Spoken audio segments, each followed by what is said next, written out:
Edwina. उस agent का नाम था एडविना। बाद में यही एडविना माउंटबेटन की पत्नी बनाई गई और उसको भारत में उन्होंने भेजा था। बीच का किस्सा यह है कि लगा दिया जिन्ना के पीछे एडविना को।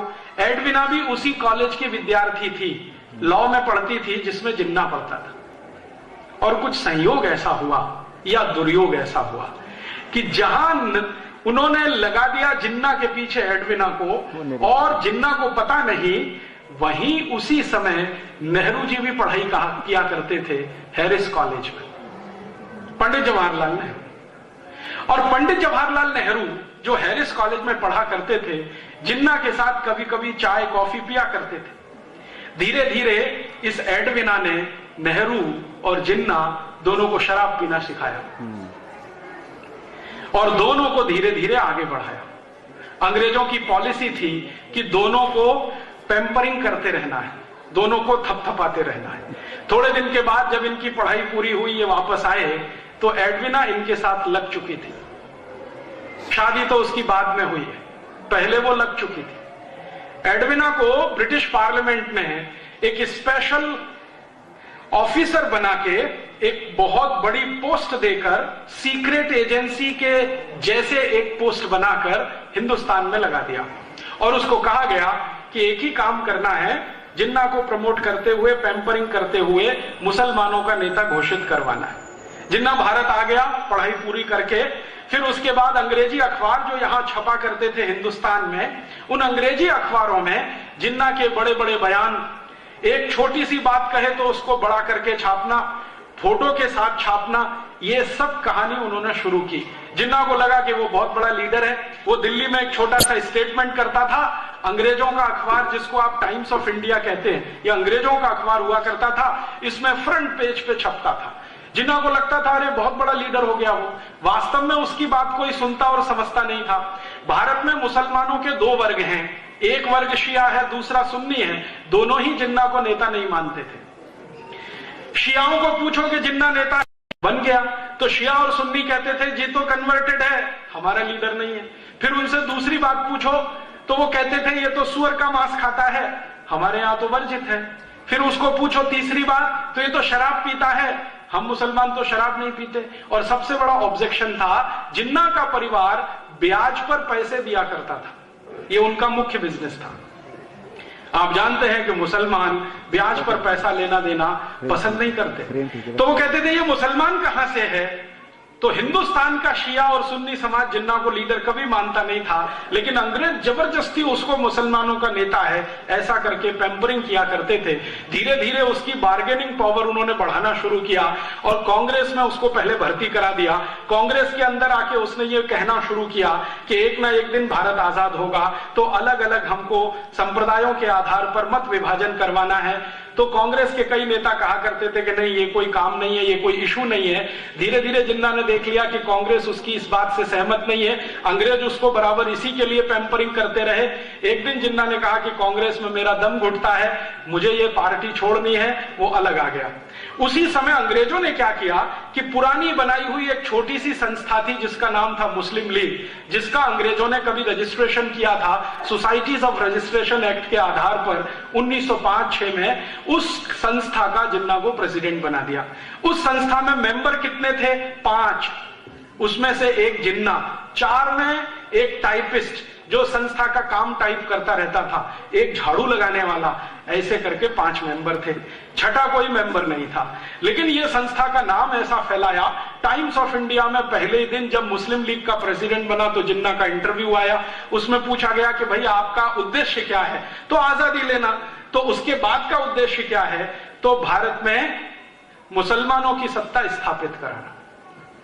तो वो कैसे संभव है? हिंदू तो मेजॉरिटी में है। तो जिन्ना ने कहा कि अगर संभव नहीं हुआ तो भारत का बंटवारा करना। इस तरह से वो आदमी बढ़ता गया। अंग्रेज उसको खाद पानी देते गए, उसमें बहुत सारा पैसा इन्वेस्ट करते गए। एक दिन ब्रिटिश पार्लियामेंट में बहस हुई कि हम जिन्ना पर इतना पैसा क्यों खर्च कर रहे हैं। आप जानते हैं जिन्ना का खर्चा करोड़ों रुपए का साल का ब्रिटिश पार्लियामेंट उठाती थी। तो ब्रिटिश पार्लियामेंट में एक सांसद ने सवाल उठा दिया कि जिन्ना के ऊपर इतना पैसा क्यों खर्च कर रहे हैं।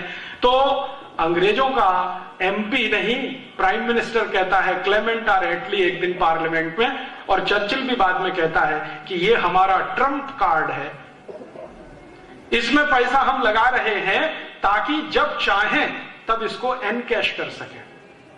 और ये बात 1939 में कही विंस्टन चर्चिल ने, 1942 में कही क्लेमेंट आर एटली ने कि ये हमारा ट्रम्प कार्ड है, और सच में उन्होंने उसको ट्रम्प कार्ड की तरह से इस्तेमाल किया। 1942 का भारत छोड़ो आंदोलन जब सफल हो गया और अंग्रेजों ने देख लिया कि भारत के क्रांतिकारियों में बहुत बड़ी लहर पैदा हो गई है, भारत छोड़कर जाना ही पड़ेगा, और उससे भी ज्यादा महत्वपूर्ण बात यह थी कि सेकेंड वर्ल्ड वॉर में अंग्रेजों की इतनी पिटाई हो चुकी थी कि उनकी पूरी की पूरी कमर टूट गई थी, आर्थिक रूप से वो बहुत कमजोर हो गए थे, कारखाने उनके बहुत बुरी तरह से बंद हो गए थे, क्योंकि एक तो मंदी चल रही थी इंग्लैंड में और ऊपर से सेकेंड वर्ल्ड वॉर लड़ना पड़ा। सामने जो उनका दुश्मन था हिटलर, वो बहुत ताकतवर था, इसलिए अंग्रेजों की कमर टूटी हुई थी। तो उन्होंने कहा अब ये दो देशों को हम संभाल पाए ये संभव नहीं है, भारत को छोड़ना ही पड़ेगा अगर हम अपने को बचाना चाहते। तो उन्होंने 1942 के अंत में ही तय कर लिया था कि अब हम भारत को छोड़ देंगे। बाद में घोषणा भी कर दी 45 में कि भारत को छोड़ देंगे। जैसे ही भारत को छोड़ने की बात आई तो जिन्ना को फिर आगे कर दिया कि अब तुम डिमांड करो। जिन्ना ने कहा कि ठीक है, मुझे पाकिस्तान चाहिए, पाकिस्तान चाहिए, इससे कम पर कोई समझौता हो सकता है? कांग्रेस के नेताओं ने जिन्ना से पूछा तो उसने कहा हां हो सकता है। क्या हो सकता है? मुझे भारत का प्रधानमंत्री बना दो, इस पे समझौता हो सकता है। तो कांग्रेस के नेताओं ने पूछा कि अगर तुम प्रधानमंत्री बनो तो पाकिस्तान छोड़ दोगे? हां छोड़ दूंगा, मुझे प्रधानमंत्री बना दो, मैं पाकिस्तान की मांग छोड़ दूंगा। कांग्रेस वर्किंग कमेटी की मीटिंग हुई, उसमें यह बात रखी गई कि जिन्ना बोलता है कि उसको प्रधानमंत्री बनाना है, तो नेहरू जी ने कहा कि मैं उसको प्रधानमंत्री तो क्या अपने ऑफिस का चपरासी नहीं बना सकता। तो कांग्रेस वर्किंग कमेटी के नेताओं ने कहा कि आप उसके साथ इतनी घृणा क्यों है? आप बोलते हैं कि उसको ऑफिस का चपरासी नहीं बना सकते, वो आदमी कह रहा है कि प्रधानमंत्री बना दो तो मैं पाकिस्तान नहीं मांगूंगा। तो हमारे लिए तो यह सौदा अच्छा है कि पाकिस्तान ना बने और वो थोड़े दिन के लिए प्रधानमंत्री हो जाए। तो कांग्रेस वर्किंग कमेटी में कई नेताओं ने ऑब्जेक्शन लिया नेहरू जी के सामने। गांधी जी के पास बात पहुंची। गांधी जी के पास एक व्यक्ति आया करता था जो जिन्ना का फैमिली डॉक्टर था। उसने एक दिन आके गांधी जी को कहा कि बापू, ये आदमी ज्यादा दिन जिंदा नहीं रहेगा, मरने वाला है। कैसे? इसको पीठ में भयंकर ट्यूबरकुलोसिस हो गया है। उम्र कितनी है? गांधी जी ने पूछा। तो उसने कहा मेडिकल साइंस के जितने फैक्ट्स एंड फिगर हैं उसका हिसाब जोड़ू तो ये 8 महीने से ज्यादा जिंदा नहीं रहेगा। गांधी जी ने कांग्रेस वर्किंग कमेटी की मीटिंग बुलाई और कहा कि जिन्ना को प्राइम मिनिस्टर बना दो। तो फिर प्रश्न उठा क्यों? तो गांधी जी ने कहा बचेगा नहीं, ज्यादा दिन की उम्र नहीं है, मरेगा, कम से कम भारत तो बंटवारा नहीं होगा।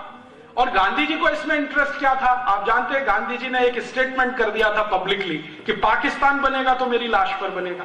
तो गांधी जी ने कहा कि मेरी तो ये कमिटमेंट है कि मैं पाकिस्तान नहीं बनने दूं। तो कांग्रेस वर्किंग कमेटी के सामने गांधी जी समझा रहे हैं कि 8 महीने में मर जाएगा, ट्यूबरकुलोसिस हो गया है, पीठ का ट्यूबरकुलोसिस है, बन जाने दो। तो नेहरू ने कहा मैं तो तुम डिप्टी प्राइम मिनिस्टर बन जाओ।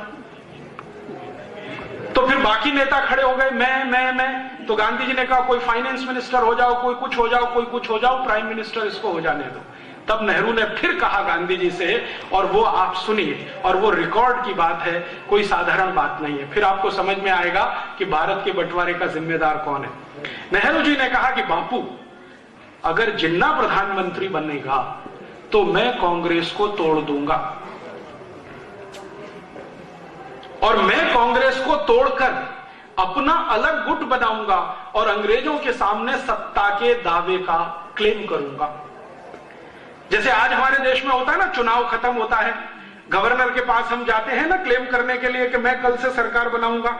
तो नेहरू जी का स्टेटमेंट है, रिकॉर्डेड स्टेटमेंट है, गांधी जी के सेक्रेटरी ने रिकॉर्ड किया जिनका नाम था प्यारेलाल, वो लिखा हुआ है। तो नेहरू जी कहते हैं कि मैं कांग्रेस का एक गुट बनाऊंगा, अंग्रेजों के सामने अपना दावा पेश करूंगा, हो सकता है अंग्रेज मुझे सत्ता हस्तांतरण करें, फिर उसके बाद क्या होगा। तब गांधी जी ने कहा कि नेहरू, अगर तुम्हारी ये विचारधारा है तो मुझे भगवान अभी उठाए, मैं अब 1 मिनट भी जिंदा नहीं रहना चाहता। तो मौलाना अब्दुल कलाम ने गांधी जी को पूछा कि आप इतने निराश क्यों हो गए? तो गांधी जी ने कहा कि मैंने किसी गलत आदमी के सिर पे हाथ रखा है।